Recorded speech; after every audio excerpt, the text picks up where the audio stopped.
주 예수님 감사합니다.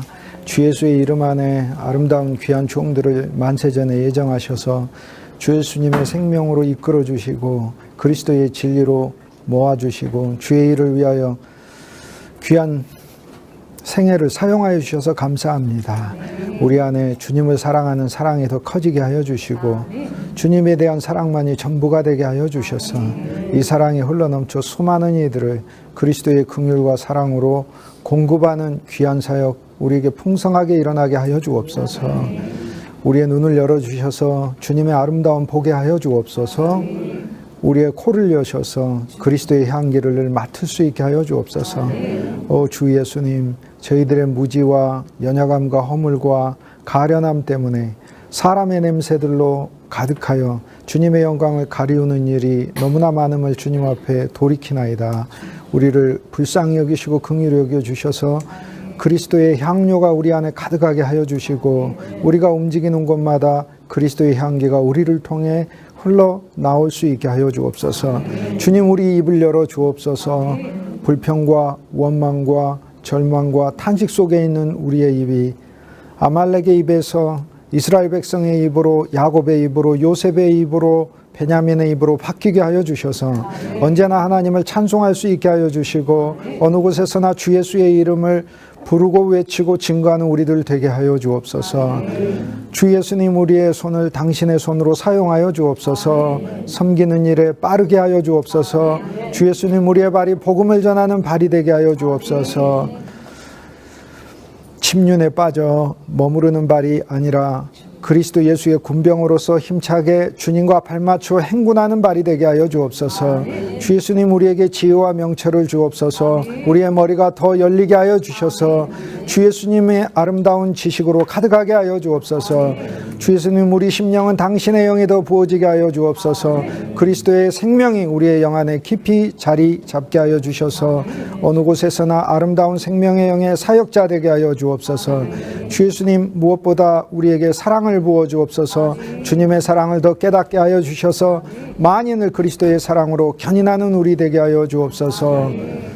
귀한 종들의 사역과 생활에 특별히 축복하시고 자녀들에게 복 주시고 주 예수를 따라가고 주 예수의 생명을 추구하는 모든 귀한 종들의 삶에 부으실 수 있는 만복과 열매와 소산이 넘쳐나게 하여 주옵소서.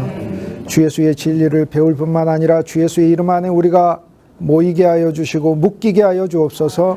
그리스도의 이름으로 교통할 수 있게 하여 주시고 주 예수님의 이름을 증거할 때 우리의 사역에도 당신께서 주시는 열매 풍성히 맺히게 하여 주옵소서. 그리스도 예수 놀라우신 이름으로 감사하고 축복하고 기도합니다. 아멘. 369장 찬양하겠습니다.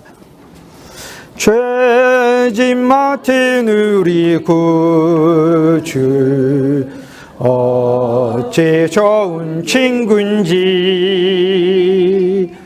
걱정 근심 무거운 짐 우리 주께 맡기세. 주께 고함 없는 고로 복을 받지 못하네. 사람들이 어찌하여 아랠 줄을 죄의 짐 맡은 우리 구주, 너무 아름다운 찬송이죠. 근데 계속 생각을 할 때 죄의 짐만 생각했어요. 근데 죄하고 짐이 두 항목이 달라요. 죄도 맡으시고 짐도 맡으셔요. 죄는 이미 맡아 계셔요. 우리가 사울의 그리스도를 배운 이유가 사울 보면 하나님께 선택받았는데 어리석은 모습이 너무 많잖아요. 그 육체 안에서 온갖 문제들이 다윗도 있지만 사울도 있잖아요. 그런데 사울의 측면과 다윗의 측면으로 주님은 우리를 대하고 계시는데 사울의 측면은 우리가 가진 모든 연약함을 지시는 그리스도를 나타내요. 그래서 사울의 문제가 나타날 때마다 그건 내 문제고 사울이 마지막에 길보아 산에서 죽듯이 그리스도의 사랑의 더미 가운데 길보아가 더미잖아요. 불뚝 솟은 산을 가리키잖아요. 그런데 그것이 우리의 죄악 더미도 되지만 죄악 더미를 덮어버리는 그리스도 예수의 사랑의 더미도 되거든요. 그래서 죄와 짐을 지셨다는 그 이야기 속에서 첫째 죄를 지고 계셔요. 우리의 연약함을 지고 계셔요. 우리 육신 가운데 실은 그러니까 주님이 우리가 예를 들어서 우리가 흔히 생각할 때 죄 용서를 이렇게 생각해요. 내가 죄를 짓고 주님께 잘못했다 이렇게 할 때 주님이 죄를 용서한다고 생각하시는데 그리스도 예수와 우리는 더 좋은 언약의 관계로 갔기 때문에 우리 인생 자체에 죄 자체를 짊어지고 계셔요. 그럼 이 죄로부터 즉 죄는 그리스도 예수를 신뢰하지 않는 게 죄예요. 내가 어떤 일하면서도 주님이 나를 축복하시지 않는다 생각하면 그게 죄인 거예요. 주 예수님을 사랑하지 않는 것도 죄가 되겠죠. 이웃을 사랑하지 않는 것도 죄가 되겠죠. 미워하는 것도 죄가 되고 하지만 그리스도 예수를 신뢰하지 않고 하나님을 의지하지 않는 것이 가장 큰 죄예요. 죄 중에서도 등급이 있어요. 가장 큰 죄예요. 에덴 동산에서는 제일 큰 죄는 선악과를 먹는 게 제일 큰 죄였어요. 사람 죽이는 죄가 아니었다고요.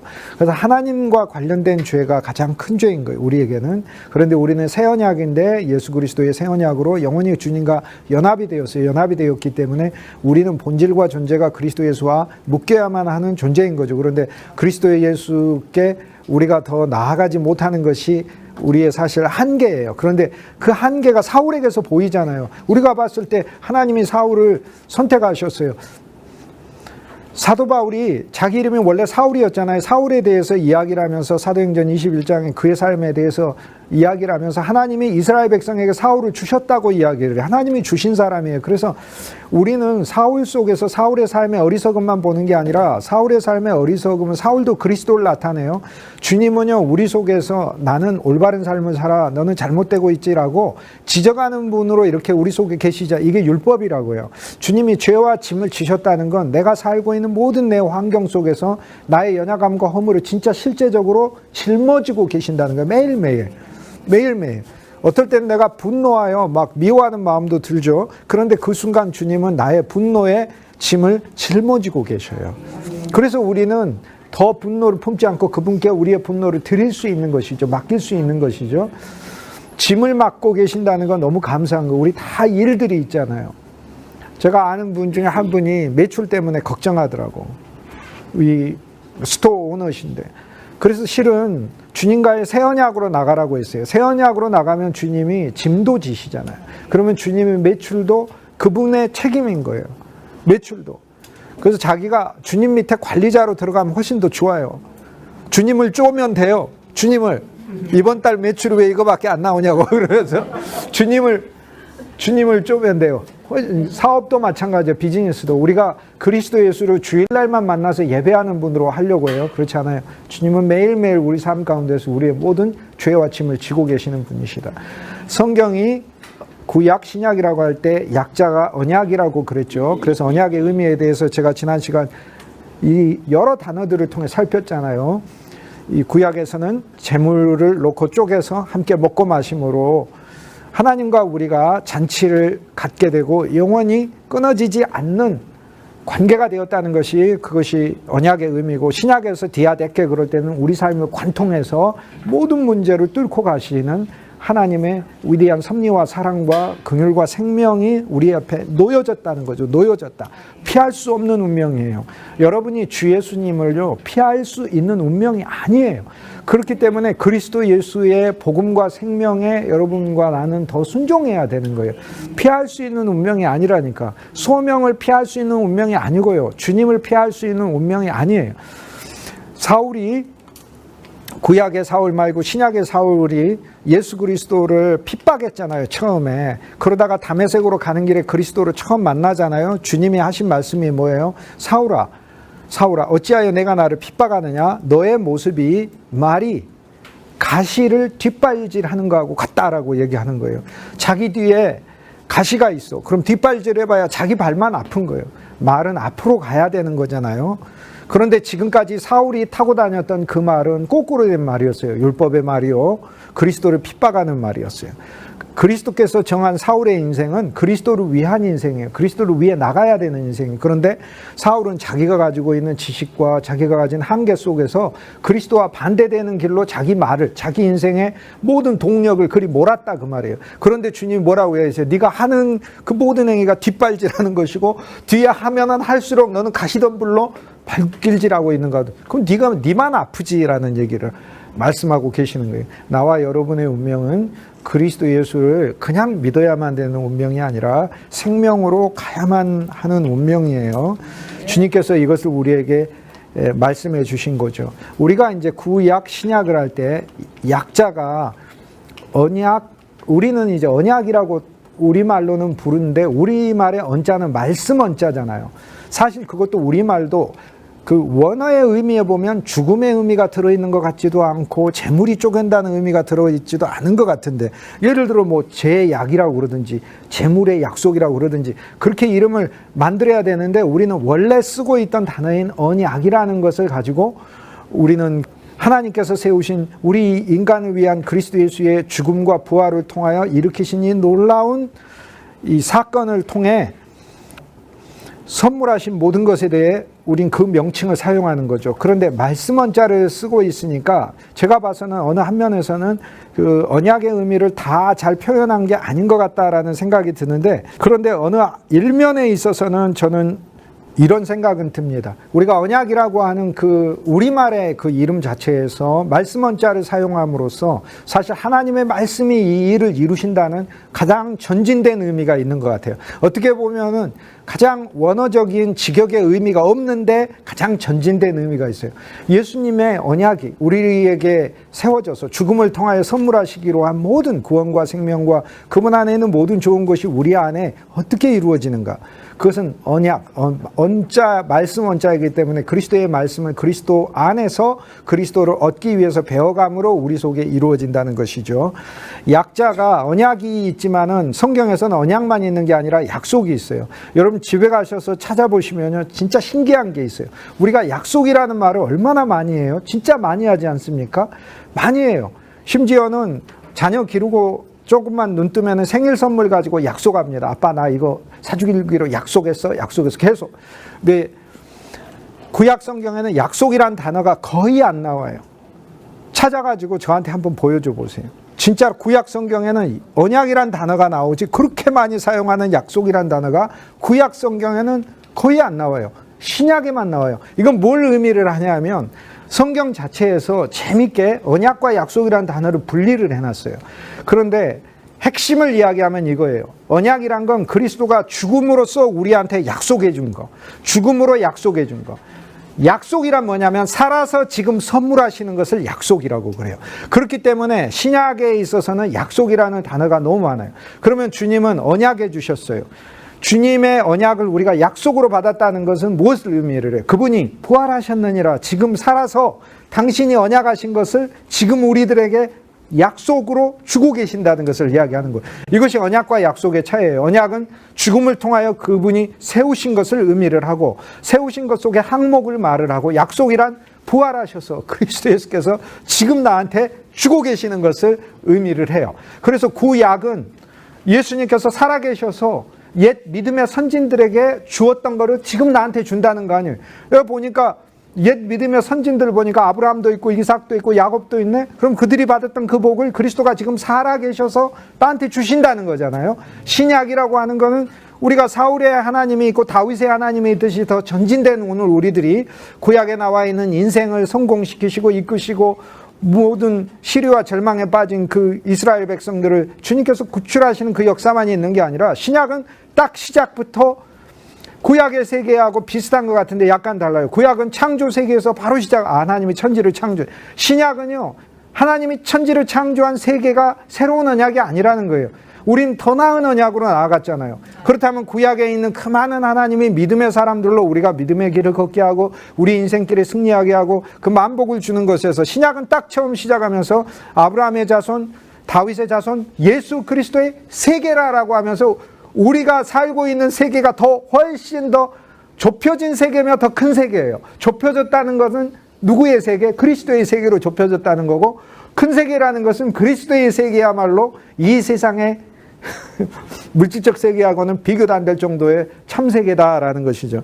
오늘 주님께서 우리들을 그리스도 예수 안에서 훨씬 더 심플하게 우리 삶을 새로운 언약으로 이끄셨고 부활하시고 살아계셔서 지금 현재 당신께서 당신의 말씀을 우리들에게 적용해 주고 계시네요. 그래서 우리는 언약 때문에도 보증이 있고 언약 때문에도 확신이 있고 언약 때문에도 반드시 그분이 법적으로 행하실 것이고 법만이 아니에요. 언약은 법을 가리키지만 법 이상이에요. 우리는 그리스도 예수의 양자된 사람이 아닙니다. 친자입니다. 영으로 난 게 진짜예요. 그리고 영으로 난 게 진짜예요. 성경이 양자라고 번역한 것은 그 번역한 사람의 엄청난 오류예요. 다른 거 번역하는데 정말 수고 많이 했지만 바로 그 단어가 안 믿어진 거예요. 영으로 난 게 진짜지 육으로 난 게 어떻게 진짜예요. 육으로 난 것은 모든 육체는 풀이에요. 심지어 부모 자식 간에 자식을 낳은 것도 우리가 죽음을 통과하고 나선 하나님의 새 예루살렘에서 믿음 안에 형제라니까요. 믿음 안에 자매인 거고. 그래서 우리는 죽고 나서 하늘나라에 가면은 나는 우리 아버지를 만나겠죠. 여러분이 초등학교 다닐 때 초등학교 짝꿍 만나면 어제 함께 학교에 다녔던 것처럼 기쁘잖아요. 하지만은 마음 한구석에 초등학생의 마음으로 같이 초등학교 생활을 했던 그 기쁨이 있지만 내 짝꿍이 그렇지만은 지금 현재의 어떤 지금의 인간관계가 또 한 면에서 덮여져 가지고 바라보고 있는 거잖아요. 우리가 주님 나라 가면은요, 내가 우리 아버지를 만나면 우리 아버지도 형제예요. 나한테 아버지 형제님이라고. 아버지도 날 만나면 아들 형제예요. 그런데 나는 알아요. 이분이 내 아버지였다는 거. 나는 너무 감사한 거예요. 만나니까 너무 감사한 거예요. 그리고 거긴 영원한 젊음으로 있는 거. 갔는데 그럼 우리 아버지는 쭈구렁이 이렇게 완전히 머리 그냥 저보다 더 작은 노인이 돼 있고 그럼 나는 건가 이러면 되겠어요? 그러면 둘 다 같이 노인이 돼가지고 있고 그러면은 그게 되겠어요? 그것은 영원한 주님이 주시는 정말 그리스도 예수의 새로움이 있는 곳인데 그러면 서로 감사하는 거예요. 우리 아버지는 나보고 동주 형제가 내 아들이어서 나는 너무 기뻤어. 나는 인생 살면서 동주 형제 때문에 그 험한 그 일들을 가장으로서 수행하면서도 나는 너무 기분이 좋았어. 이렇게 얘기하는 거고 나는 우리 아버지 보고 아버지 형제님이 우리 아버지여서 나는 너무 감사했어요. 나를 길러주시고 예수님을 알게 해주시고 나를 위해서 온갖 모든 사랑을 베푸고 너무 감사해요. 이 사랑의 고용만이 넘치게 되어 있는 게 우리가 하나님의 왕국에 가서 하는 일이에요. 그래서 언약과 약속도 더 명확하게 구분을 하셔가지고 적용하셔야 됩니다. 언약 속에 수많은 좋은 항목들을 주님께서 법적으로 보증하시고 법만이 아니에요. 우리가 새로 태어나서 자녀에게 마땅히 주시는 거예요. 그리스도 예수께서 그뿐 아니라 약속이라 하셨으면 그리스도 예수가 부활하셨느니라 지금 현재 우리들에게 주고 계신다는 거죠. 우리가 잘 알고 있는 고린도후서 5장 17절 말씀 이 말씀이죠. 누구든지 그리스도 예수 안에 있는 자에게는 새로운 피조물이라. 그리스도 예수 안에 있으면 새로운 피조물이야. 누구든지. 그리스도 예수 안에 있는 자는 우린 새로운 이전 것은 지나갔으니 보라 새 것이 되었도다. 이게 고린도후서 5장 17절인데 이 17절에서 그 다음 18절, 19절, 20절, 21절 계속 이어지면서 거기 보면 5번이나 하나님과 화목하라고 이야기를 해요. 하나님께서 우리 죄인들을 그리스도 예수를 통하여 화목해 하셨다.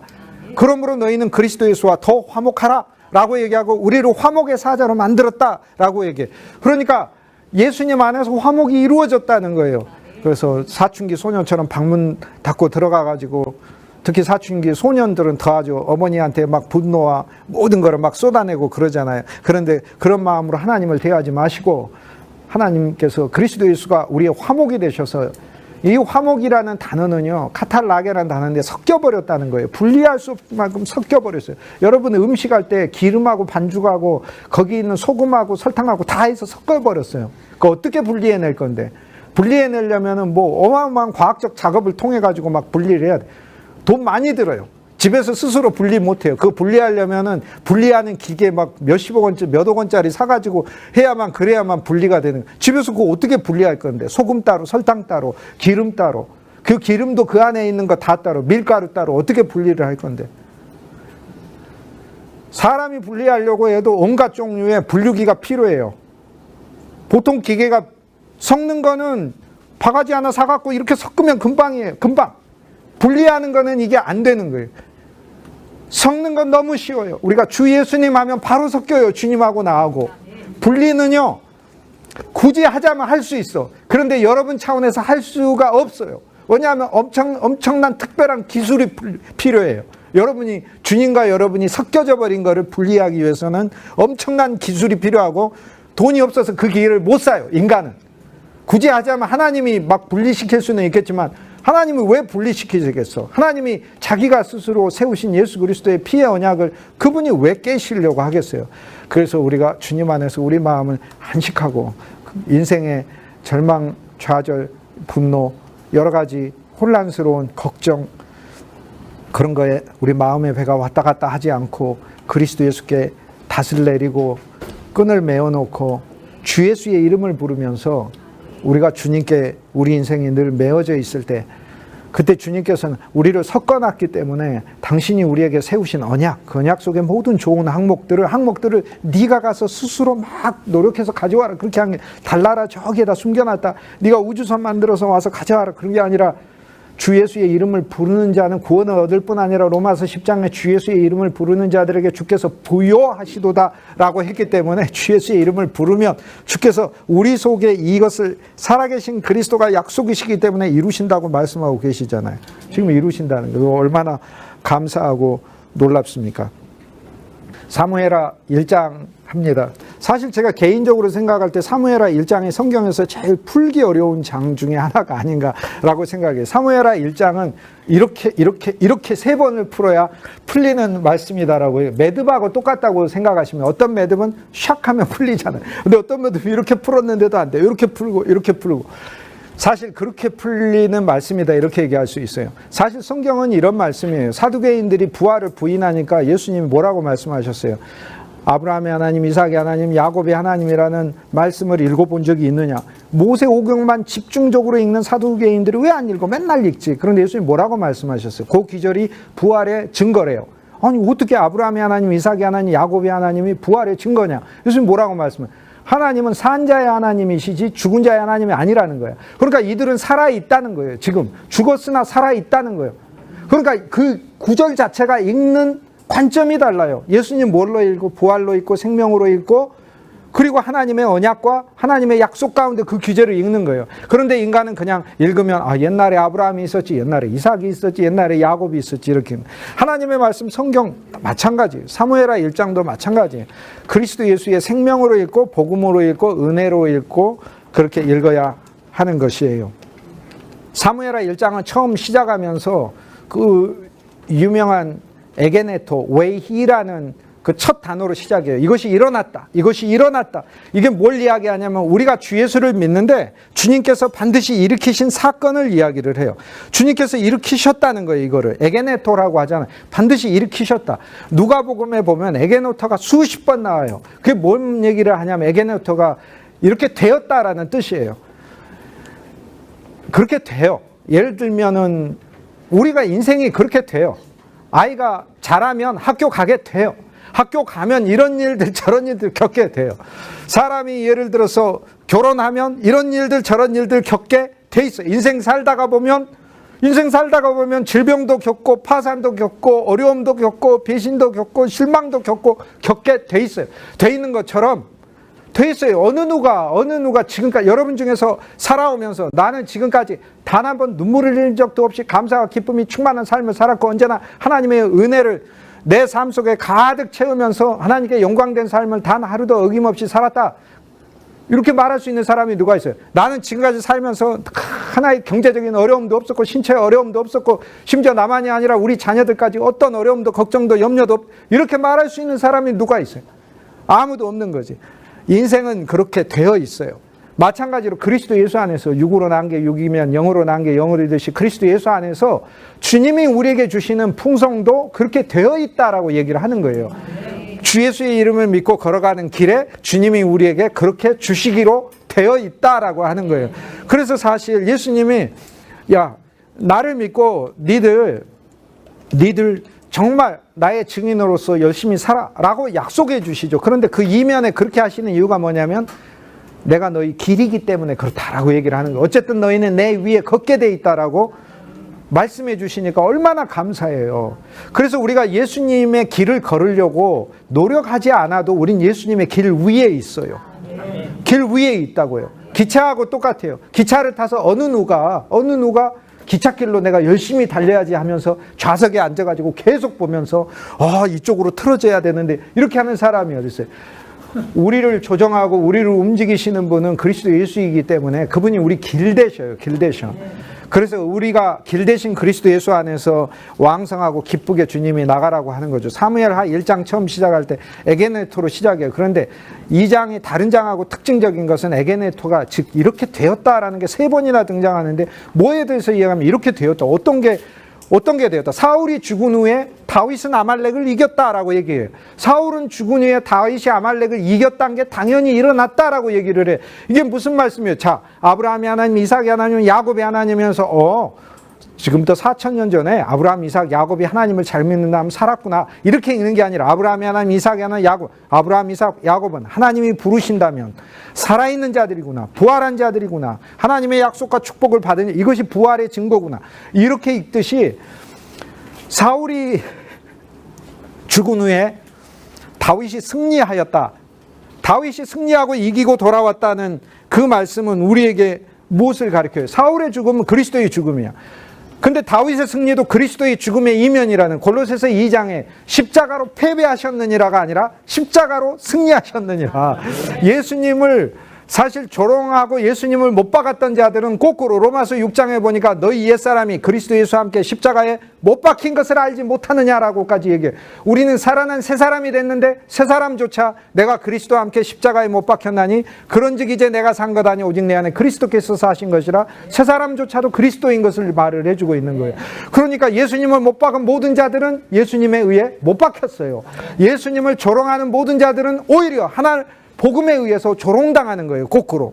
그 순간 예수님을 조롱한 게 아니라 그 자신이 천사들이 봤을 때 그 사람을 오히려 조롱하고 있는 거죠. 저 뭐 하는 짓인가. 본질을 안다면 그렇게 하겠어요. 주님이. 사실 예수님을 박석이라고 하는 심판대에 올려놓고 심판하는 순간 모든 인류가 하나님 앞에 심판받은 거예요. 십자가에서. 그래서 십자가의 사건은 예수님께 행한 일은 인간이 오히려 받은 일이 되는 거예요. 예수님을 심판한 게 아니라 우리가 심판대에 올라간 사건이 왜? 그리스도 예수가 한 사람이 아니라 그분의 인생에 우리의 모든 게 걸려졌기 때문에 우리는 주님을 심판한다고 하지만 심판하는 우리가 주님과 연합되어 그 순간 심판받은 거죠. 그런데 사람들이 주님을 심판해봐야 사형 판결 땅땅땅 육신에 관계된 것이지만 실은 진짜 심판은 하나님께서 그 아들을 심판하신 것이 십자가예요. 그래서 인간이 사람을 심판하고 인간이 그리스도를 심판한 것과는 비교도 되지 않을 만큼 놀라운 심판이 하나님이 그리스도를 심판하셨고 그리스도를 심판하신 그 사건 속에 우리가 들어가 있었어요.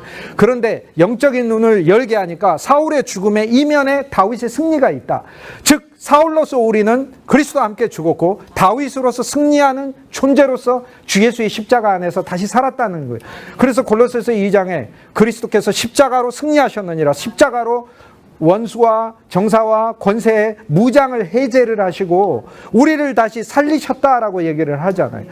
이것은 너무나 감사한 거예요. 이것은 저절로 일어나게 돼 있다. 자, 주님께서 십자가를 우리에게 적용하셔서 우리가 사울의 죽음이 우리에게 일어났다는 것을 알면 알수록 동시에 우리는 다윗으로서 승리하는 그리스도를 누리게끔 우리가 다윗으로 살게 주님이 해 놓으셨다라는 말씀이죠. 두 번째, 사무엘하 1장이 딱 시작되면 사무엘하는 너무 귀중한 책이에요. 왜냐하면 다윗과 함께 예루살렘을 세우고 왕국을 세우고 하나님의 영광을 드디어 펼치는 어떻게 보면 구약에서 클라이맥스의 책이 사무엘하입니다. 창조도 아니에요. 창조는 선택을 위해서 있어요. 아브라함을 위해서 있어요. 아브라함은 이삭을 위해 있고 이삭은 야곱을 위해 있어요. 아브라함, 이삭, 야곱도 요셉을 위해 있어요. 그러면 창세기는 끝이 아니에요. 창세기는 출애굽기를 위해 있어요. 구속을 위해 있어요. 세계 만민을 구원하는 것이에요. 그런데 구원이 끝이 아니에요. 광야에 가서 성막을 짓는 것이 목적이었어요. 그런데 그 목적도 거기서 종결이 아니에요. 이스라엘 백성이 약속의 땅을 가야 돼요. 약속의 땅을 차지하는 것도 끝이 아니에요. 그 다음 목적이 있어요. 하나님의 왕국을 이루고 하나님을 중심으로 예배를 하고 그리고 그 복음을 세계 만방에 펼쳐야 하는 것이고 세계 만방에 펼치는 것도 이스라엘 백성이 혼자서는 할 수 없고 혼자서도 잘 믿을 수도 없는데 어떻게 세계 만방에 복음을 퍼칩니까? 나도 잘 안 믿는데 내가 어떻게 세계 만방에 복음을 퍼칩니까? 결국에 이 일을 어떤 분이 와서 하셔야 되잖아요. 그 하신 분이 예수 그리스도라. 그리스도가 오셔서 우리에게 새 언약을 주셔서 우리로 하여금 더 잘 믿게 하시고 내 인생에 빠질 모든 진창들을 다 메꿔버리셨고 진창에 빠져도 건져내시고 진창에 내가 빠져서도 망하지 않게 하시는 걸 보여주셨고 어떨 때는 거꾸로 떨어진다 하더라도 망하지 않는 것을 보여주셨다. 그냥 넘어진 게 아니라 거꾸로 떨어져서 넘어지면 굉장한 충격을 받고 업어치기 여러 번 한 번 당해보고 못 일어나요, 세상 사람들. 그러나 그리스도 안에서는 업어치기를 여러 번 당해도 털고 일어날 수 있게 하시고, 사방이 나를 막 둘러싸고 답답하게 한다 할지라도 쌓이지 아니하게 주님이 해놓으셨다 이 말이에요. 율법의 길에서는 왼쪽이 사망이요, 저주요, 어둠이요, 멸망이요, 심판이요. 그러지만 그리스도 예수께서 이 모든 걸 받으셨다고 그러잖아요. 그 새 언약 안에 있으니까 우리는 오른쪽으로 가도 그리스도 예수요, 왼쪽으로 가도 사실 그리스도 예수인 거예요. 우리는 중앙에 주님이 있기 때문에 그래서 주님을 보고 하는 거지, 사실 우리가 어떻게 가운데만 똑바로 걷습니까? 왼쪽 갔다가 오른쪽 갔다가 다 가는 거지. 좌우로 치우칠 수밖에. 그런데 좌우로 치우쳤다가 잘못 치우치면은 난리가 나는 게 그게 옛 언약이었다면, 그래도 옛 언약이 좋은 건 그래 절반은 생명의 길이 있었잖아. 절반 이상이에요. 옛 언약도 주님이 이쪽에서 많이 잡아 끌어당겨. 예를 들어 이쪽이 평평한 길이고 이쪽이 절벽인데 이쪽이 길이 있어. 운전하다가 보면 왼쪽이 깎아지른 절벽 같은 길을 여러분 운전할 때 가슴이 섬찟섬찟 한다고요. 여기서 잠깐 졸면 이렇게 가버리니까. 하지만 이쪽에서 훨씬 더 많이 잡아당기는 길이 있다면 얼마나 감사해. 이쪽에 또 보호막이 있다면 얼마나 감사해. 보호막이 없이 달리면은 큰일이죠. 잠깐 미끄다면 가니까. 율법이라 하더라도 하나님이 이렇게 빠지지 않도록 이스라엘 백성들은 보호막을 쳐놨고 이쪽에서 많이 잡아당기고 달릴 수 있는 길을 왼쪽에 절벽이 있어도 크게 해놓으셨어요. 그래서 율법 안에서도 굉장한 복음이 그리스도 예수 안에 있어요. 그렇지만 예수님이 만드신 길 자체는 이 왼쪽 절벽이라고 하는 것 자체가 없다니까. 그분 안에서는 사망도 생명인 거예요. 그분 안에서는 모든 게 너무나 감사한 길로 우리를 옮기셨다는 거. 그런데 그런 인생을 내가 어떻게 알 수 있냐. 주 예수의 이름을 부르잖아요. 주 예수의 이름을 부르면은 그분이 우리의 모든 구출하시는 분일 뿐만 아니라 부요하신 분이다.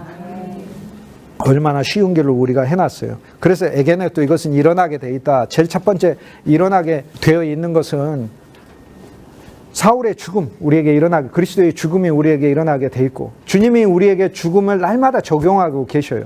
나와 여러분이 알 것은 나와 여러분의 분노도 미움도 절망도 연약함도 허물도 죄도 있지만 예수님이 그 죽음을 우리한테 매일 적용하고 있어요. 그 믿음을 가지셔야 돼요. 사람은 스스로 죽으려고 노력하는 거 아니에요. 죽으려고 노력하는 거 되게 좋은 것 같지만 죽으려고 막 노력해서 내가 나를 죽였다 해봐 자살이라고 불러요. 주님이 자살.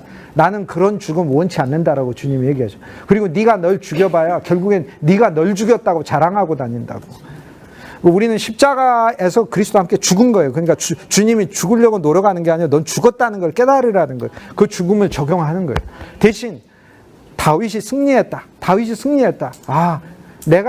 내 사울과 같은 육신이 승리한 게 아니라 내 안에 그리스도가 승리하셨다. 내 안에 그리스도가 승리를 약속해 주고 계신다는 거예요. 그런데 이 세계에 나는 어떤 사람으로, 두 번째 어떤 일이라, 아말렉 사람이 다윗에게 왔다는 거예요. 아말렉 사람이 다윗에게 왔어. 아말렉 사람이 다윗에게 와도 괜찮아. 왜냐하면 사무엘상에도 아말렉 사람이 다윗에게 왔으니까, 사무엘상 30장에도 왔으니까. 그런데 그 아말렉 사람은 뭐라고 얘기했어요? 내 생명을 보존하여 주옵소서. 내가 다시 아말렉에게 팔리지 않게 해주십시오라고 얘기해. 그 다윗이 그 얘기를 듣고, 심지어 원래 출신은 애굽이죠. 아말렉의 종되었던 이 소년이, 아말렉 소년이 다윗에게 언약해 달라고 그래요. 자기를 살려달라. 당신의 생명을 나에게 줄 것을 언약해 주십시오라고 얘기를 하거든요. 다윗은 아말렉 사람이 많이 와요. 그러듯이 승리의 그리스도에게 우리가 아말렉 사람으로 다가간다라고 얘기를 하는 거예요. 이런 일은 일어나게 되어 있다. 주 예수의 생명을 받았는데, 주님의 은혜를 아는데, 내가 왜 이러지? 내가 왜 이런 상태에 살지? 그런 일은 일어나게 되어 있다. 되어 있는 걸 왜 그러지라고 묻는 것은 어리석은 것이다. 우리가 그리스도의 생명으로 충만하지만 오늘 우리들에게 그런 일은 일어나게 되어 있다. 아말렉의 모습으로 다윗에게 오는 일은 일어나게 되어 있다. 아말렉으로 와서 당신의 생명을 내게 주십시오. 그리고 나를 당신 왕국에 들어가게 해주십시오. 라는 일은 일어나게 되어 있죠. 그런데 그렇게 기도를 해야 되는데 사무엘하 1장에 보면 그렇게 기도를 하지 않고 끝까지 버팅기고 있어요. 끝까지 버팅기는 이 한 명을 봅니다. 끝까지 버팅기는 거.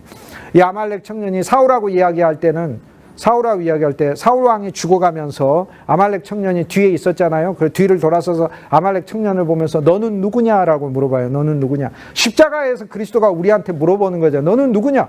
저는 아말렉인입니다. 나는 죄인입니다. 나는 육신의 탐욕을 위해서 사는 사람. 나는 이 세상 것을 위해서 사는 사람이에요. 그런데 우리가 원래 세상에서는 그렇게 살았잖아요. 그런데 십자가 앞에서 그걸 묻는 거. 더구나 사무엘 하에서 이 아말렉인이 묻는 것은 무엇을 얘기해요? 이것은 출애굽기에 나와 있는 애굽인의 사망을 말하는 거 아니에요. 이건 세상 사람들이 그리스도를 안 믿어서 그리스도를 믿게 되었을 때 십자가의 그리스도를 발견하는 것을 이야기를 하고, 사무엘 하는 어떤 책이에요? 더 전진된 다윗의 왕국, 그리스도의 복음과 새 예루살렘을 짓는 일과 우리가 이제는 더 이상 우리를 위해 사는 자가 아니라는 거예요. 우리가 사나 죽으나 우리 것이 아니라 주의 것이로다. 우리 중 누구도 우리를 위하여 사는 자가 없도다. 그리스도의 십자가를 처음에 알면, 아, 주님 때문에 내가 살았어. 내 직업도 살았고 내 가정도 살았고 내 꿈도 살았고 내 인생도 살았어. 그런데 주님을 십자가를 더 알게 되면 우리가 사나 죽으나 주의 것이로다. 우리가 살아도 주를 위해 살고 죽는다 하더라도 주를 위하여 죽는다. 그리스도께서 이를 위하여 죽었다가 살아나셨다라고 얘기하면서 주님이 죽으시고 살아나신 이유 자체가 우리가 살든지 죽든지 주님의 소유이고 주님이 우리를 이끌고 가신다는 이 목적을 위해서 주께서 우리를 이렇게 이끌고 오셨구나. 그걸 깨닫게 되는 것이죠. 그리스도의 십자가를 더 깨닫는다 그 말이에요. 여기 그리스도께 아말렉 청년으로 오게 되어 있다. 우리는 오게 돼 있는 것 같아요. 주 예수님 생명이 내 안에 아무리 있어도 나는 사무엘 하에 바로 이 모습 때문에 내가 여러분에게 이야기하는 거야. 아말렉 청년으로 주님 앞에 오는 것 같아요. 아말렉 청년으로 오게 되어 있다. 아말렉 청년으로. 우리가 많은 아말렉을 봐요. 여러분이 생명 안에서 복음을 전하고 생명 안에서 사람들에게 생명으로 설교하고 그럴 때 되어 있어요. 그리스도의 승리가 나타나게 되어 있고요. 나와 여러분, 그리고 나와 여러분이 사역하는 그 대상의 가족과 우리의 친지와 이웃과 교우들에게서 아말렉 청년, 아말렉 사람으로서 나오는 모습을 보게 되어 있어요. 하나님 말씀에 대하여 아말렉인으로 본다는 것은 뭘 의미해요? 전에 아말렉은 뭐를 봤어요? 전에 아말렉은 출애굽할 때 아말렉이 이스라엘 백성 괴롭혔잖아요. 그래서 세상 안에서의 아말렉 본성은 무정하고 비정하고 자기중심적이고 이기적이고 탐욕스럽고 하나님의 뜻에 관심이 없는 것을 가르쳐요. 에서의 본성이 발전된 거예요. 에서의 자손이 아말렉이니까. 그런데 사무엘 하에서 아말렉은 다윗에게 경배하는 아말렉이고 다윗에게 예배하는 아말렉이고 새 창조에 와 있는 아말렉이에요. 이것은 무엇을 얘기해요? 즉 하나님이 우리에게 주신 그 말씀, 창세기부터 계시록까지 그 말씀을 봐도 아말렉식으로 믿는다는 거예요. 이 말씀을 가지고 다른 이들을 미워하기 위해서 읽는다거나 이 말씀을 가지고 내 자신에 있는 아말렉의 본성을 추구하기 위해서 믿는 게 아니라는 거예요. 그런데 사무엘 1장에 너무 감사한 것은 그런 아말렉이 다윗에 의해서 죽임을 당했다는 거예요. 그러니까 예수 그리스도의 십자가가 더 적용된 것이다, 그런 얘기죠. 그러니까 사무엘하 1장은 우리에게 그런 아말렉 본성이 있다는 걸 알려주고 그 아말렉이 다윗에 의해서 죽임을 당했듯이 살아계신 예수 그리스도의 생명이 그분의 죽음을 우리한테 적용하셔서 오늘 우리의 아말렉을 끝내셨다라는 것을 이야기를 하죠. 오늘 우리가 주 예수님을 더 알고자 하는 것이, 그것이 아말렉 본성이 끝난 거죠. 우리가 성경을 보는 것은 우리를 더 알기 위함이 아니고 세상 것을 더 얻기 위함도 아니고 세상에서 성공하기 위한 지혜를 얻기 위함도 아니에요. 그것은 사울에 속해요. 그런데 그게 악하다는 게 아니야. 하나님 당연히 사울에게 왕권을 주시고 아무것도 없던 나귀 찾아 떠난 이 청년을 이스라엘 왕이 되는 그 영광을 주셨듯이 그리스도 예수를 믿는 모든 자들에게 주님께서는 그들의 삶에 이 세상 사람들이 받을 수 없는 분복을 주 예수님과 결합되고 주 예수님과 하나 되고 주 예수님을 알게 됐다는 이유 하나만으로도 주시는 거다 이 말이에요. 그런데 그분의 새 예루살렘과 다윗 왕국의 그분의 경륜과 목적을 위한 인생으로 우리가 사무엘 하의 그리스도로 더 들어가서 다윗처럼 나한테도 문제도 많고 내 가정에도 문제도 많고 내 자손에도 문제도 많고 내 신하들도 문제고 내 왕국도 문제지만 그런데 이 모든 문제를 장마다 다 극복하시면서 마침내 나를 승리하게 하시고 마침내 내 인생을 통하여 다윗 왕국을 내 인생에다가 세워놓으셨고 그 왕국을 통해 하나님의 영광 받으신다는 약속을 사무엘 하를 통해 보여주고 있잖아요. 그리고 얼마나 감사한가. 그런데 시작하면서부터 이 아말렉을 주님이 끝내고 시작하신다는 것은 우리가 그리스도의 말씀을 읽을 때 더 이상 아말렉식으로 읽지 않는다는 것을 얘기를 하는 것이죠. 더 이상 아말렉식으로 이 세상 것들을 얻기 위하여 읽는 방식으로 그렇게 읽지 않는다는 것을 얘기를 해주는 거죠.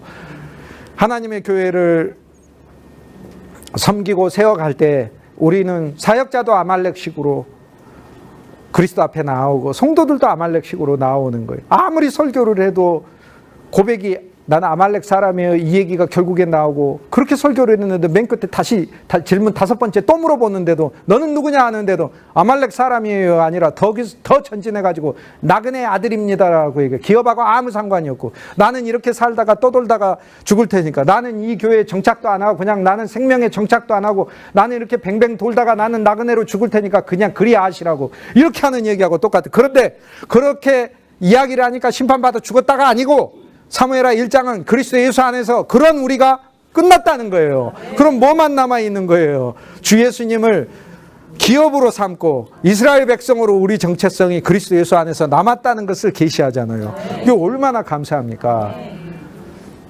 다윗에게 아말렉 사람이 나와서 엎드려서 경배하자, 예배해요. 아말렉인으로 경배해요. 오늘날의 많은 하나님의 교회 안에서 우리는 저 자신도 그렇고 우리가 아말렉인으로 경배하는 것을 봐요. 그러나 주님이 끝냈어요. 이제는 우리가 예배하는 목적도, 생명의 사람은 목적이 달라야 돼요.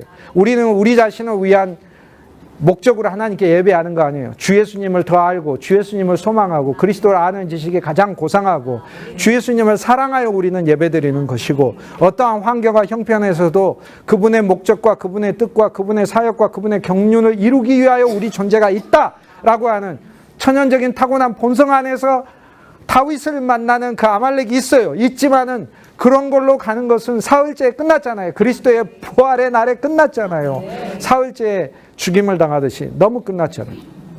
여기 보면 질문이 5개가 등장을 합니다. 아말렉 청년이 왔어요. 제일 첫 번째 다윗이 질문을 해요. 너는 어디에서 왔느냐라고 질문해요. 이건 성경에 진짜 신비한 질문이에요. 이 질문이 성경에서 처음 등장하는 거 어디서냐? 창세기 16장에서 하갈이 주인 사라에게서 도망해가지고 광야에 갔을 때 하나님의 사자 그리스도가 나타나서 물어봐요. 너는 어디에서 왔느냐? 똑같은 단어예요. 너는 어디에서 왔느냐? 단어는 똑같은데 시제가 달라요. 시제가 다른 게 너무 감사한 거예요. 왜 그러냐면 창세기 16장에서는 시제가 뭐냐면 완료 시제예요. 너는 어디에서 왔느냐 그럴 때 그 말 속에 무슨 얘기하냐면 더 가서는 안 된다라는 의미와 더 갈 수가 없다라는 것을 이야기하고 있어요. 더 가서는 안 된다는 율법이고 더 갈 수가 없다는 복음이에요. 더 그리스도 말고는 더 갈 수가 없는 게 복음이잖아요. 그렇죠. 그리스도 말고는 더 가서는 안 된다는 율법이에요. 그러면 율법의 언약 안에 있습니까? 새 언약에 더 좋은 언약 안에, 새 언약에 더 좋은 언약 안에 있어요. 그래서 창세기 16장에 너는 어디에서 왔느냐 그럴 때 그건 하나님의 사자가 그냥 길을 끝내고 앞으로 갈 길이 없다는 걸 물어본 거예요. 너 여기가 종착지야. 어디서 왔어를 물어보는 거예요. 그리고 어디로 가느냐도 종착지이기 때문에 이렇게 가는 게 아니야. 다시 돌아가야 하는 거예요. 똑같은 질문이에요. 단어가 다 똑같아요. 다윗이 물어봐요. 그런데 사무엘하 1장에서는 종착의 질문으로 안 물어보셨어요. 열린 질문으로 물어봤어요. 근데 왜 그렇게 물어봤을까? 창세기 16장에서는 하갈이에요. 이집트 여인이라고 해요. 알고 있어요. 그런데 다윗은 아말렉 사람을 보고 아말렉 사람인 걸 몰라요. 언제 알게 되냐면은 3번째 질문에 갔을 때 아말렉 사람이 알게 해요. 다윗은 이 사람이 사무엘하 1장에 보면 아말렉 청년이 처음부터 아말렉 청년이라고 생각하지 않아요. 당연히 뭐라고 생각해요? 이스라엘 사람이라고 생각해요. 그렇기 때문에 이스라엘 사람은 진행형인 거예요. 애굽인은 종결돼야 되고 아말렉인도 종결돼야 되는 거예요. 그렇지만 이스라엘 사람은 진행해야 돼요. 주님과 더 동행해야 되고 더 전진해야 되는 거예요. 그래서 다윗의 질문이 단어는 똑같은데 시제가 열려 있는 거예요. 미완료예요. 너는 어디에서 왔느냐라는, 지금 왔고 또 앞으로 너의 계획이 무엇이냐를 묻는 질문이에요. 그런데 답은 잘했어요. 이스라엘 진영에서 왔나이다. 그 말 자체가 그럼 이스라엘 진영에서 왔으면 당연히 이스라엘 사람으로 생각한 거죠. 그래서 2번째 질문이 뭐냐면은 그곳에서 무슨 일이 있었느냐라고 이야기를 해요. 그러니까 이스라엘 진영에서 무슨 일이 있었습니까? 이스라엘 진영에서 블레셋과의 전쟁이 벌어졌고 많은 백성들이 도주했고 많은 백성들이 죽었고 그리고 사울과 요나단이 죽었습니다라고 얘기해요. 다윗이 이 소식을 듣고 3번째 질문을 합니다. 사울과 요나단이 죽은 것을 어떻게 아느냐? 이 질문은 무슨 얘기냐면 사울과 요나단의 죽음은 그리스도의 죽음의 두 면이에요. 사울은 우리의 죄, 연약함, 짐, 모든 하나님 앞에서의 허물, 구속함을 받은 우리가 하나님의 뜻 안에서 살지 못하지만 그리스도께서 우리를 위하여 죽음을 죽어주시고 그 죽음은 우리 삶에다가 그분의 죽음은 죽음 자체가 생명이에요. 죽음도 생명이에요. 그분은 부활도 생명이고 죽음도 생명이고 그리스도는 모든 게 생명이에요. 존재 자체가 생명이에요.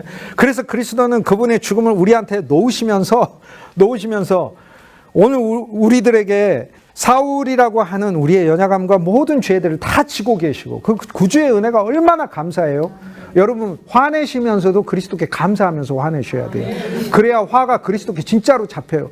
불평하면서도 그리스도께 감사하면서 찬송하면서 불평하셔야 돼요. 그게 성경에 나와요. 시편 보세요. 앞에 얼마나 불평해요. 여호와여 저 불의한 자가 어찌하여 형통하나이까 막 불평하죠. 그러다 뭐라고 해요? 그러나 나는 주님의 은혜를 기대하나이다 라고 얘기하잖아요. 그런데 우리는 다윗보다 더 믿음이 좋을 수가 있어요. 어떻게? 다윗은 기대한다고 했지만 나는 이미 갖고 있다고 고백해버리면 되잖아요. 나는 주 예수의 이름 때문에 행복하나이다 이래버리면 앞에 저 불의한 자가 어찌하여 형통하나이까는 형통이 아닌 거를 발견한 거라는 거죠. 그게 저건 형통이 아니거나 저렇게 형통했다간 큰일 나겠구나. 사망길이니까 그렇게 깨닫게 되는 것이죠. 그 다 하나님의 말씀 속에 그 두 가지 모습들이 우리에게 남아있는 것이죠. 너는 사울과 요나단의 죽음을 어떻게 보느냐는 어떻게 이해하고 있느냐. 이 두 죽음을 어떻게 이해하느냐. 요나단은 죄인의 죽음이 아니잖아요. 다윗을 사랑하고 다윗에게 모든 것을 주었어요. 하나님의 사랑을 가리키는 죽음이에요. 그래서 하나님의 사랑이 사울에게서는 하나님의 심판으로 예수 그리스도가 죽은 건 우리 죄로 심판하신 거예요. 아들에게 심판했으니 우리의 모든 것이 그리스도 예수 안에서 심판받은 거잖아요. 그분이 우리를 담당하셔서 심판받았으니 갖고도 남는 거예요. 우리 인생이. 나와 여러분이 뭐 얼마나 대단한 존재이길래 미물보다만 또 못한 나 여러분이 예수 그리스도 그분이 우리를 위해 죽었는데 왜 구원을 못 받겠어? 1000만 번 억만 번 받고도 남는 것이지. 당연히 받거든. 뭘 그렇게 대단합니까? 우리가 그리스도보다 2배 대단합니까? 3배 대단합니까? 예수님은 우리를 위해 2번 죽으셔야 겨우 내가 구원받을 수 있을 정도인가요? 상상할 수가 없어요. 그분은 말씀 한마디로 우주를 창조하신 분이시기 때문에 그런 분이 우리를 위해 죽으셨는데 우리가 그리스도 예수 안에서 구원을 받으면 억만 번도 받고도 남지 왜 구원을 못 받냐고요. 당연히 받고도 남지. 우리가 그리스도 안에서 심판받은 게 사울이고 요나단은 하나님의 사랑이 우리를 향하여 얼마나 놀라운가라는 것을 보여주는 거예요. 우리가 죄인 되었을 때 그리스도 예수께서 우리를 위하여 죽으사 이건 심판인 거죠. 하나님이 그 아들을 보내서 그 아들을 심판하심으로 우리에게 영원한 생명을 얻게 했고 요한복음 3장 16절 우리로 멸망치 않게 하시려고. 그러나 거기에 하나님의 사랑을 확증하셨다고 그러잖아요. 우리가 죄인 되었을 때 하나님께서 그 아들을 보내사 우리를 위하여 죽게 하심으로 우리들에 대한 하나님의 사랑을 확증하셨다. 여기 확증이란 단어가 엄청나게 크게 보여줘요. 십자가를 보고 뭘 보라는 거 엄청나게. 여기 다윗이 물어봐요. 너는 십자가에 예수 그리스도의 죽음을 어떻게 보는데? 라고 물어보는 거예요. 그게 사울과 요나단의 죽음을 어떻게 보는데? 예수 그리스도의 죽음의 두 면인데 너 어떻게 보내? 나는 완전히 끝났고 하나님의 사랑이 나한테 너무 부어진 것으로 나는 그게 십자가로 보입니다. 이렇게 보라는 거예요. 그게 이제 더 이상 내가 나를 위해 사는 게 아니라 그리스도께서 내 안에 사시고 내가 사나 죽으나 주님의 것으로 만든 사건이군요. 그렇게 보라는 거예요. 그런데 내가 너무 죄인이고 한심하니까 거기서만 그치는 게 아니라 요나단의 죽음을 보라는 거 아니에요. 나를 얼마나 사랑하시고 나의 모든 것을 다 준 죽음으로 보라는 거 아니에요. 그런데 거기에서 뭐라고 이야기하냐면 그가 이 세 번째 질문에 아말렉 청년이 대답합니다. 제가요 그 이스라엘 싸움터에 갔는데요. 여기까지만 하더라도 다윗은 이 사람이 이스라엘 사람인 줄 알고 있어요.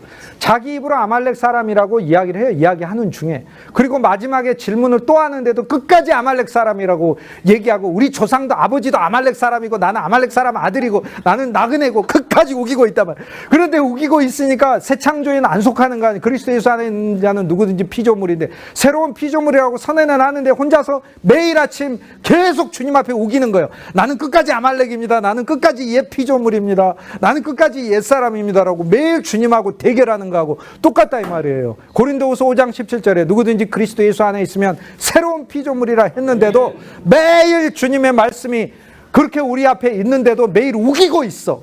아닙니다. 저는 아말렉이에요. 이렇게 우기고 있는 거예요. 저는 그냥 하나님을 믿어도 육신으로 믿을래요. 내가 이스라엘을 경륜하고 뜻하고 무슨 상관이 있어. 나는 여기에서 그냥 전에는 이스라엘을 괴롭혀서 얻어가는 세상의 아말렉이었다면 지금은 사울이 살려줬잖아요. 사울이 살려준 아말렉이야. 그리스도가 살려준 아말렉이야. 그래서 살고 있어. 사실 오늘날에 많은 아말렉들이 있는데 교회 안에 아말렉으로 믿고 있는데 그래도 주님이 살려줬잖아. 그 살려준 아말렉이 주의 은혜를 갖고 있는데, 그래서 사무엘 하는 이 아말렉을 끝내신 주님을 우리한테 보여주죠. 너무 감사하잖아요. 얼마나 감사해요. 그런데 얘가 그리스도의 죽음을 어떻게 보내니까 여기에서 상당히 많은 진리를 사실 말을 해요. 이게 맞는 말이에요. 그게 우리한테 필요한 것임을 이야기를 해요. 뭐라고 이야기하냐면 내가 우연히 길보아 산에 갔다고 이야기해요. 우연히 길보아 산에 갔다. 우연이라는 단어를 쓰는데 사실 이 사람이 우연이라는 단어를 썼을 때 이게 히브리 단어잖아요. 히브리인들이 사용한 단어잖아요. 그런데 이 용법을 모르고 쓴 것 같아. 이 사람이 우연이라는 말을 썼을 때 히브리어 원 단어는 만나기로 되어 있는 일을 가리켜요. 그래서 성경에 우연이란 말이 몇 번 안 나옵니다. 예를 들어 룻이 보아스를 우연히 보아스의 밭에 가서 일했다 할 때 그 우연이란 단어 우연이 아니라니까요. 아니 룻이 보아스를 만나는 게 어떻게 우연이에요? 만세전에 하나님을 계획하신 일이지. 그래서 성경에서는 우연이 없어요. 우리 인생에 우연이란 없어요. 그리스도인에게 우연이라는 없는 거예요. 어려운 일도 하나님이 우리에게 당하여야 하는 일이고 그 일을 통하여 깨닫게 하시기 위해서 겪게 하신 일이고 그 일이 우리를 망하지 못하게 하는 걸 보여주시기 위해서 일으키신 일이고 그 일을 통하여 우리를 더 전진시키시고 훈련시키기 위하여 하나님이 주신 일이에요. 우리에게 우연은 없어요. 그런데 그 단어를 사용해요. 우연이란 단어를 쓰지만 우연이란 단어가 아니라 아말렉인 히브리인하고 늘 같이 살면서 히브리인 흉내내는 단어를 써요. 우연이라는 거 하나님께서 반드시 만나게 하신. 그래서 십자가는 뭐예요? 사울이 죽고 요나단이 죽은 그 자리에 내가 우연히가 피할 수 없는 길이었다고 얘기를 해요. 피할 수 없는, 우연이라는 말은 피할 수 없는 거예요. 내가 그 자리에 갔어. 그 자리에 갔습니다. 그런데 그곳은 길보아 산이었습니다. 길보아 산에서 기드온은 승리했고 사울은 패배했어요. 한 면에서 승리의 자리이고 한 면에서 패배의 자리예요. 그런데 길보아라는 이름의 뜻이 이렇게 산이 부풀어 오르듯이 이렇게 부푸른 산이란 뜻이거든요. 뭐가 부풀었을까요? 길보아는 두 가지가 부풀었지. 하나님은 인간의 죄악이 부풀었고 나머지는 하나님의 사랑이 부풀었죠. 죄악이 부푼 곳에 하나님의 사랑이, 내가 그 길보아 산 위에 섰나이다. 내 죄악이 높은 곳에 섰고 하나님의 사랑이 높은 곳에 섰나이다 라는 이야기예요. 그곳에 섰어요.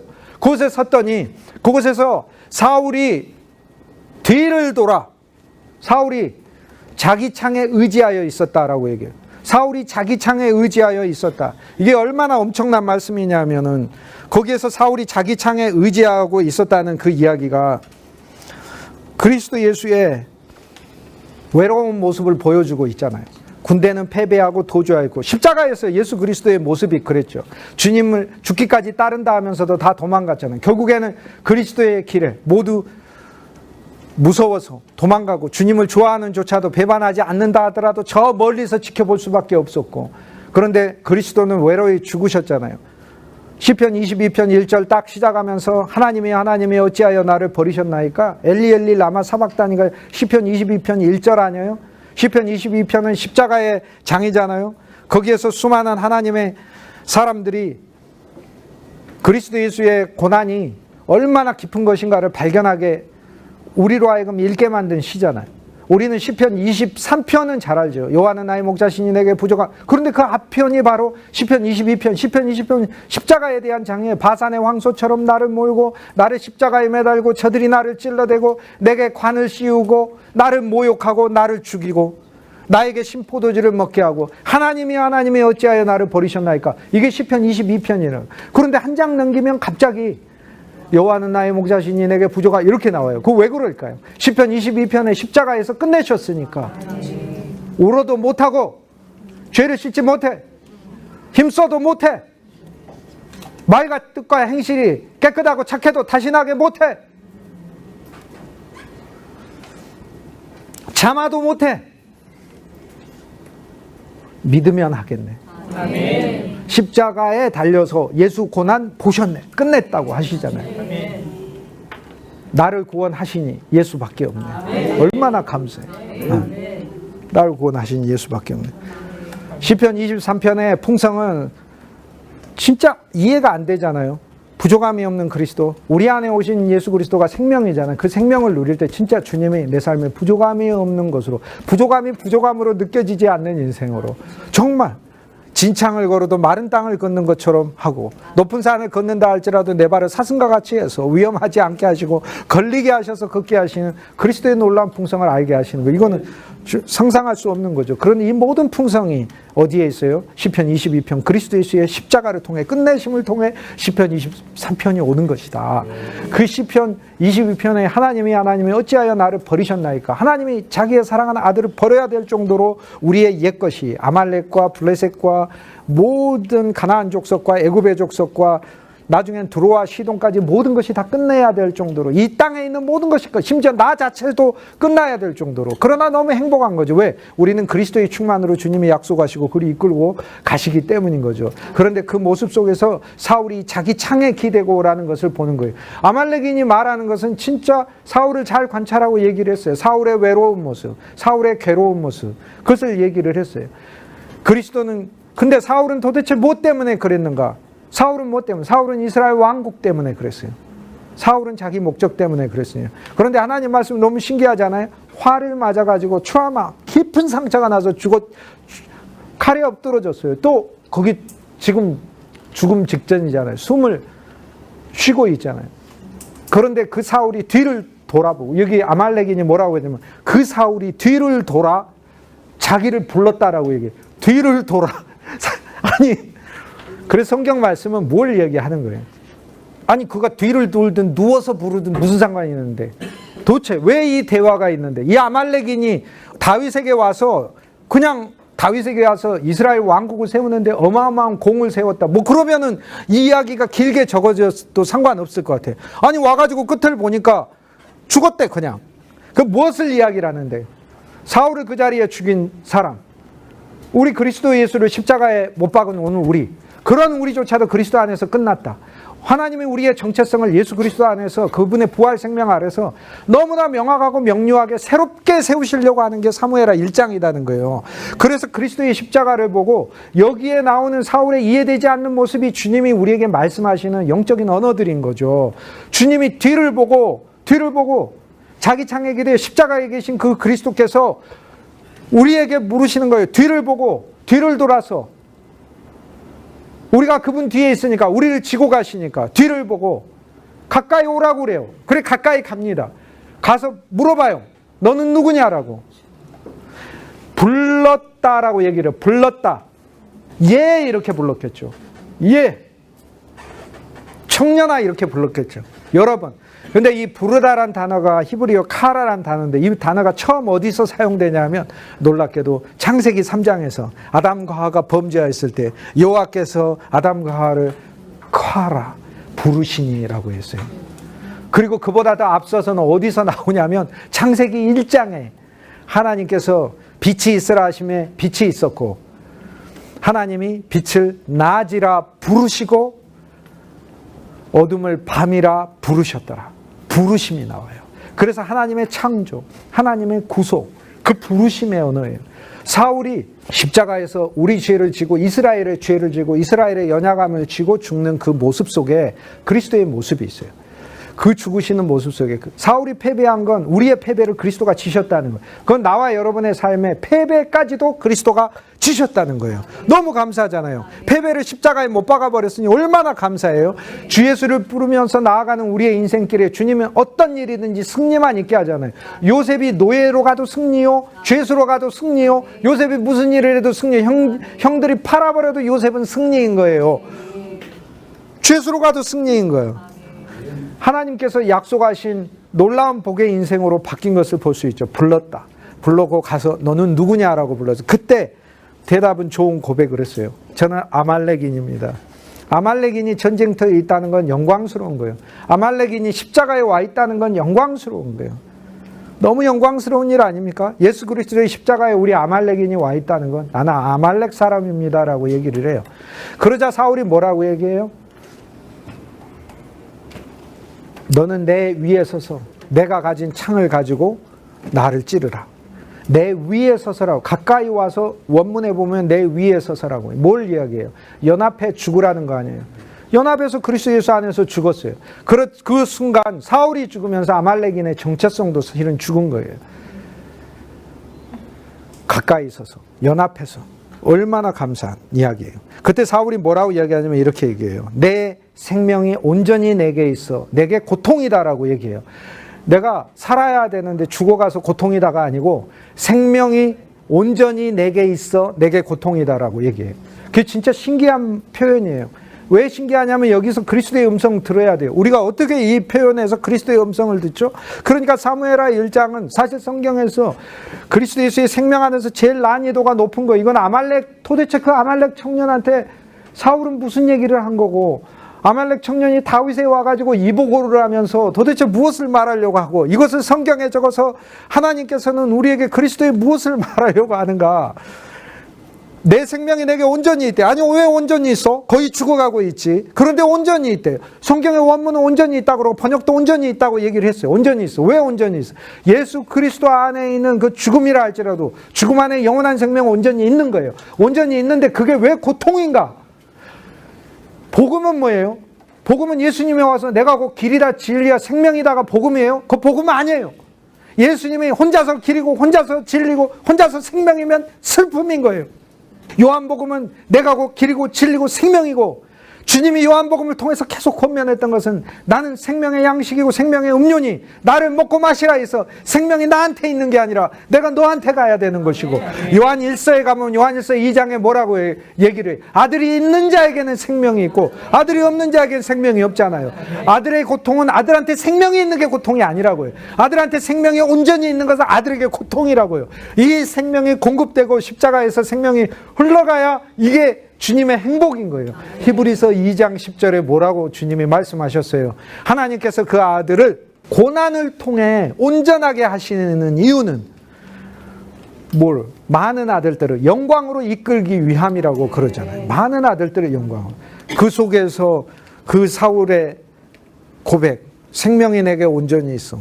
주님이 이 땅에 오셨어. 영원한 생명으로 충만해. 사람들 만날 때마다 영원한 생명으로 충만하시고 이건 생명이 없어. 그럼 주님이 너는 생명이 없구나. 나는 많은데 불쌍하다.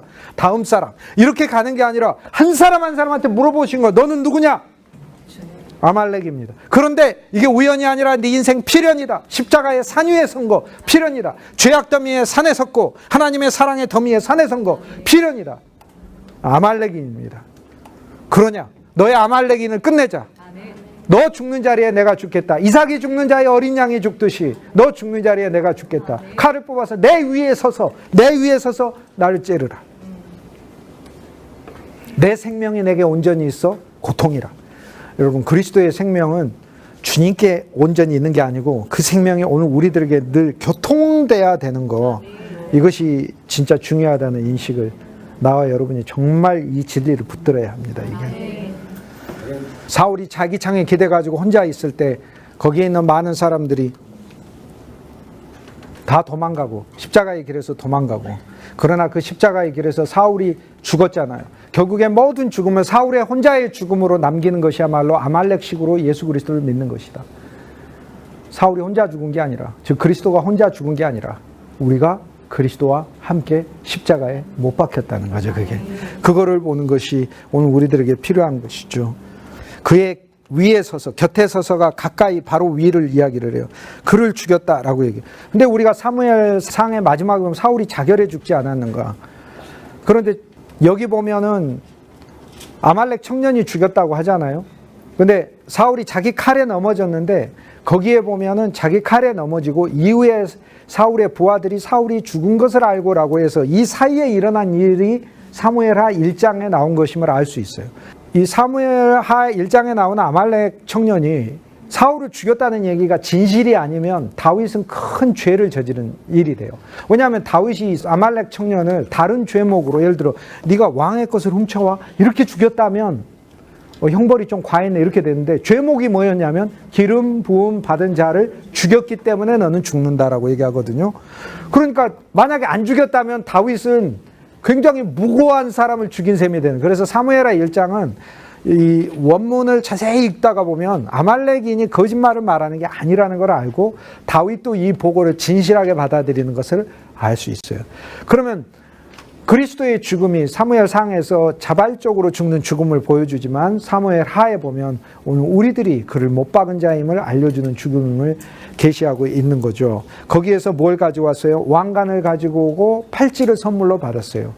오늘 우리는 그리스도 예수의 죽음을 통하여 주님이 우리에게 관을 주셨어요. 왕관을 주셨고 그리고 그분의 팔찌를 줬어요. 이렇게 보호되는 큰 보물을 주셨어요.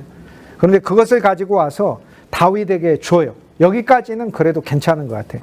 그 동기가 자기가 다윗에게 관을 씌워주려고 하는 거든지 아니면 다윗에게 잘 보이려고 하는 것인지 모르겠어요. 그런데 다윗은 사울의 관을 이어서 쓰는 사람이 아니에요. 하나님이 새 관을 씌워주는 사람이지. 우리 남면에서 가시관이 있는데 가시관이 변화해 면류관이 되는 거 아닙니다. 가시관은 가시관대로 쓰는 거고요. 주님이 우리에게 생명의 면류관을 별도로 씌워주는 거예요. 그래서 사울의 관을 가지고 와서 다윗에게 주지만 다윗은 사울의 계승자가 아니에요. 하나님이 새로 세우신 왕인 것이지. 새롭게. 오늘 그리스도 예수를 믿어가는 우리의 신앙이요. 우리가 주님을 알고 생명을 알고 주 예수의 이름을 알고 복음을 더 알고 성경을 더 알면서 그냥 우리가 한 면에서 전진해 가는 게 있지만 이렇게 그냥 진보하는 신앙으로 생각하지 말고 지금 이전에 믿어왔던 모든 것을 그냥 한순간 끝내고 그리스도 예수의 새 생명 아래서 내가 정말 아말렉인이 아니라 다윗의 왕국에 속한 다윗의 신하로 용사로 나중에 보면 다윗의 아내들이 있거든요. 다윗의 신부로 주님이 나를 조성시키는구나 라고 믿음의 대전환을 그리스도 안에서 가져야 돼요. 이게 사무엘하 1장의 기능인 것이에요. 주님은 우리에게 왕관을 줬고 팔찌를 주었어요. 이것이 바로 선물이에요. 그런데 여기에 신비한 것이 하나가 있어요. 사울은요 아말렉을 살려주잖아요. 이 아말렉을 살려줬는데 아말렉인이 사울을 죽이잖아요. 이게 참 사울은 착한 왕 같기도 해요. 탐욕도 물론 있어서 아말렉에 좋은 것을 남겼지만 그래도 사람을 탐욕을 동기로 해서라도 아말렉인을 많이 살려줬잖아요. 하나님은 아말렉인을 진멸하라고 했는데 여기 진멸이 두 가지 방식으로 일어나야 돼요. 진짜 죽든지 아니면 이스라엘 사람으로 완전 개종을 하든지. 사울이 물어봤을 거예요. 너는 누구냐? 아말렉인입니다. 그랬을 때 이 사울은 너는 나 위에 서서 나를 죽여라 라고 이야기를 하면 이스라엘에 참여시켜요. 그리고 아말렉인이 이스라엘을 죽이면 죽임당해야 돼요. 그렇지만 이스라엘 사람으로서 사울의 명을 수행하게 되면 이스라엘 사람으로서 순종하게 되는 거예요. 이것이 다윗이 아말렉인에 대하여 내렸던 처분이에요. 여기에도 주님의 사랑이 들어있어요. 우리가요 마음 한면에서 주님이 우리를 막 성장시켰으면 좋겠어요. 그렇지만 주님이 우리 사정을 봐주시면서 우리 아말렉 기질들이 어느 정도 남아있는 것을 알고 있으면서 우리를 끌고 왔어요. 그렇지만 주님이 우리한테 명백히 이 말씀을 통해 계시하고 계시는 거예요. 이것이 새 왕국에 합당하지 않다라고 얘기하시는 거예요. 하루 동안 다윗이 애곡하죠. 아말렉인은 뭐 했을까? 그때 상황을 알았어야 했어요. 이게 도대체 무슨 상황인가? 내가 상받는 상황이 아니구나. 모두 다 슬퍼하는 상황이구나. 아, 사울의 죽음을 슬퍼해야 하는 것이구나. 나는 이스라엘의 위대한 영웅을 죽였구나. 그에게서 가지고 온 왕관과 팔찌를 다윗이 그대로 써서 이렇게 이어받는 신앙인 줄 알았는데 그게 아니구나. 그리스도는요, 우리가 십자가의 그리스도, 부활의 그리스도 이렇게 이어진 그리스도가 아니에요. 부활의 그리스도는 진짜 새로운 그리스도예요. 정말로 새로운 그리스도예요. 그분은 벽이라도 투과하시는 그리스도예요. 새 존재의 그리스도예요. 오늘 우리 신앙이 십자가를 통해 모든 옛것을 종결하고 부활하신 그리스도, 살아계셔서 당신의 모든 말씀들을 우리 안에 이루시는 능력의 그리스도로서 주님을 보고 나아가는 것. 정말 예수의 새 생명 안에서 신앙이 새로 출발하는 것. 이게 사무엘하 1장이 우리에게 계시하려고 하는 바입니다. 마지막에 하루를 기회를 주고 예수 그리스도의 사흘째 되는 그 부활을 통해 주님이 우리를 조성시켰어요. 오늘 우리 아말렉식으로 대답해서는 안 돼요. 다윗이 불러서 물어봐요. 너는 어디에? 라고 물어봐요. 동사가 없어요. 너는 어디에요? 그냥 너는 어디에? 딱 두 마디만 물어봐요. 너는 어디냐? 네 소속과 존재가 어디냐를 물어요. 우리는 그리스도의 사람. 비록 아말렉인 게 느껴져도 주님, 당신이 십자가로 나를 끝냈지 않습니까? 예수님의 새 생명을 내게 주시지 않았습니까? 난 주님 안에서 새 존재가 되기를 소망합니다. 새 백성, 새 기업이 되게 해주십시오. 내가 십자가를 잘 몰랐고 사울을 잘 몰랐고 내가 모든 행위들이 있는데 나는 주님 안에서 나는 더 나가고 싶습니다. 요 대답을 하라고 사무엘하 1장은 우리한테 계시해 준 거예요. 한면에서는 이 대답을 전혀 할 줄 모르는 아말렉이 우리에게서 죽었다는 거예요. 이 아말렉, 예수 그리스도에게서 좋은 것, 왕관과 면류관과 그 팔찌는 그것은 얻으려고 하면서 그의 죽음의 의미에 죽음과 함께 연합하여 주님의 길을, 십자가의 길을 가려고 하지 않는, 오늘 우리 이기적으로 주님을 믿으려고 하는 아말렉, 진짜 노략질하는 거, 십자가에서 노략질만 하려고 하는 거, 그리스도의 십자가를 보고 십자가가 우리한테 주는 수많은 공로가 있는데 그 공로를 노략질만 하는 거, 노략질하고는 정작 그 공로에 속한 존재와 본질에 대해서는 감사와 찬송이 나오지 않는 것. 다윗에게 처음에 와서 엎드리면서 예배와 경배는 하지만, 찬송은 하고 기도는 하지만 여전히 아말렉의 본성에 있는 것. 이 한심스러운 한탄이 나올 수밖에 없는 이 존재를 사무엘하 1장에서 내가 발견하며, 그러나 이 한탄 속에 우리가 머물러 있는 게 아니라 너무나 감사한 것은 새로 부활하신 새 생명의 그리스도를 상징하는 다윗이 아말렉 보고 그 옆에 있는 청년을 불러서 죽으라고 했고, 아말렉이 죽을 때 우리도 죽었죠. 그런데 아말렉이 죽은 이유가 뭐예요? 너희가 기름 부음 받은 자를 죽였기 때문에 죽었다고. 그럼 아말렉 청년의 죽음은 누구하고 연관되어 직결되어 있어요? 사울의 죽음과 직결되어 있죠. 사울의 죽음이는 아말렉 청년의 죽음이다, 한 짝이다 이 말이에요. 결국에 오늘 우리의 아말렉을 지고 죽으신 아말렉 청년, 참 아말렉 청년이 된 분이 한 분이 계셔요. 그분이 바로 우리 주 예수 그리스도신 거예요. 그분은 어린 양으로 죽으셨지만 우리의 아말렉 청년으로서 십자가에서 죽었다는 거예요. 왜냐? 기름 부음 받은 자의 죽음, 사울의 죽음 때문에 이 청년이 죽었고, 이 두 죽음은 한 죽음이고, 그리고 그 옆에서 이 아말렉 청년을 죽이면서 그리스도 안에서 나라는 아말렉도 같이 죽었는데, 그 옆에서 다윗 옆에 서 있던 청년이 그를 죽이라고 했을 때 서로 살아난 우리 세 사람이 우리 아말렉을 찌르고 우리 아말렉을 끝내고 그리스도 안에서 우리를 새롭게 살린 것을 보여주고 있어요. 복음이죠. 너무 감사하죠.